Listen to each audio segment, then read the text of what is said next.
2023 সালের জানুয়ারিতে ম্যানচেস্টার ইউনাইটেডের সঙ্গে ঝামেলার পর সৌদি আরবের ক্লাব আল নাসরে যোগ দেন ক্রিশ্চিয়ানো রোনালদো। এরপর থেকে একে একে যোগ দেন ইউরোপ কাঁপানো অনেক নামিদামি ফুটবলাররা। সেই তালিকায় নেইমার, করিম বেনজেমা সহ আছেন অনেকে। এটা আগ্রহ তৈরি হয়েছিল ভক্তদের মনে যে কত বেতনে ইউরোপীয় ক্লাব ছেড়ে সৌদিতে গেছেন এই সব তারকা ফুটবলাররা। অবশেষে মিটতে যাচ্ছে ভক্তদের সেই আগ্রহ, কারণ সম্প্রতি সৌদি লিগে খেলা ফুটবলারদের বেতনের তালিকা প্রকাশ করা হয়েছে। তালিকার শীর্ষে আছেন ক্রিশ্চিয়ানো রোনালদো।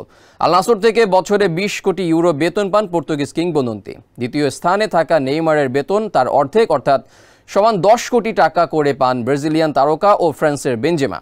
সেলফিন অ্যাপে দেশ বিদেশের যে কোনো জায়গা থেকে অ্যাকাউন্ট খুলতে পারবেন কোনো ঝামেলা ছাড়াই। সেলফিন, আগামীর ব্যাংকিং। 5.25 কোটি ইউরো বেতন নিয়ে তালিকার তৃতীয় স্থানে আছেন ম্যানচেস্টার সিটির সাবেক তারকা রিয়াদ মাহরেজ। আর লিভারপুলের সাবেক তারকা সাদিও মানে বছরে বেতন পান 4 কোটি ইউরো।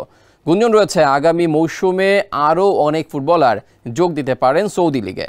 এদের মধ্যে Casemiro, Ederson, Alisson Becker, Kevin De Bruyne উল্লেখযোগ্য। এছাড়া প্রস্তাব পেয়ে যোগ দেননি লিওনেল মেসি, অ্যান্টনিও রুডিগার সহ অনেকেই।